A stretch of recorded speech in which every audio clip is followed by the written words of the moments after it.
Research has found that people's two biggest fears are public speaking and death.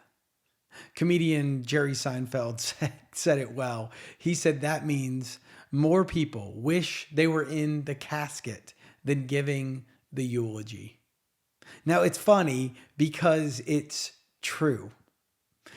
Recently, I was in an internal company meeting and three executive leaders got up to give a 20-minute presentation. And I was sitting in the back of the room, and each one of them had really good intentions.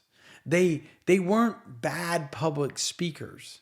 But the first professional got up there and she started with, "I'm just so nervous." The second one struggled. She was just reading her slides bullet by bullet, looking at the slides, not looking at the people. And the third one had created her slides with AI and there were mistakes all in it. It was hard to concentrate on anything but the mistakes from AI. She didn't take enough time in preparation. And what's sad is when they finished, each speaker thought they did a good job because they got an ovation. See, that is the problem.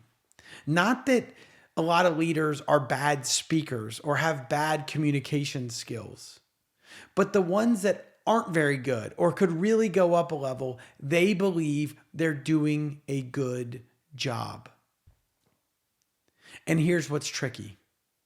Leaders get a lot of opportunities to make presentations, to communicate with others. So they get a lot of repetitions. So you would think that someone with a lot of repetitions would automatically get better at the skill.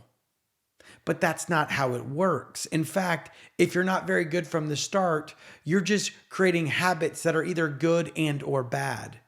Think of it like a bad golfer going to the driving range. They can hit a lot of golf balls, but it doesn't mean they're getting any better.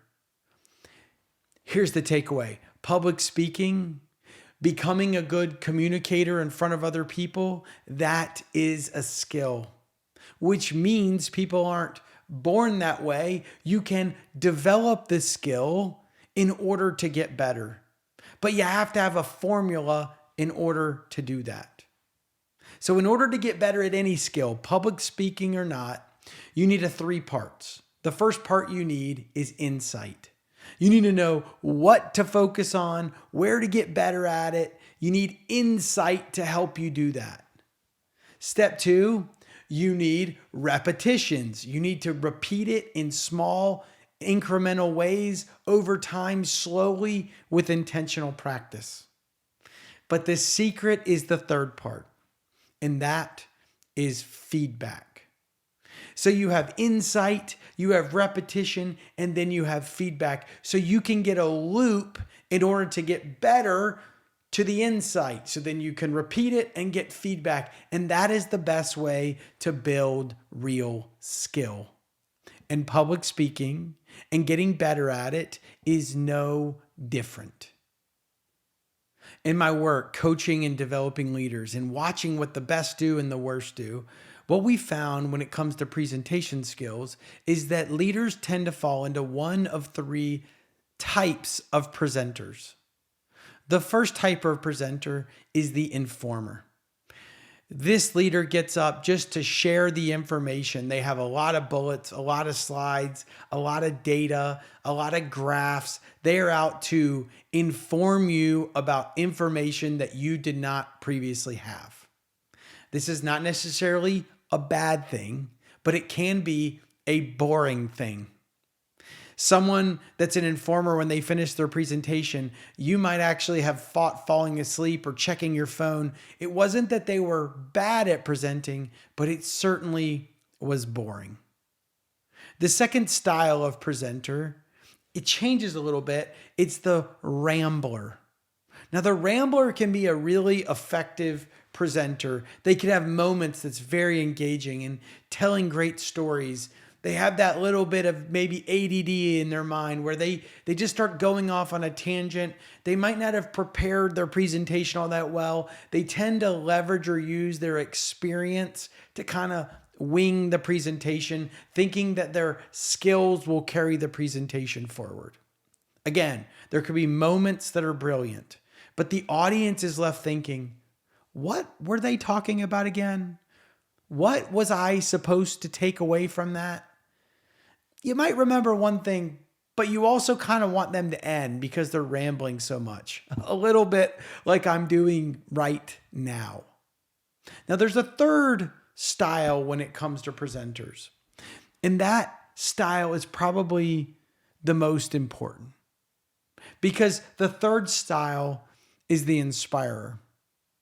This is the presenter that gets up with a plan.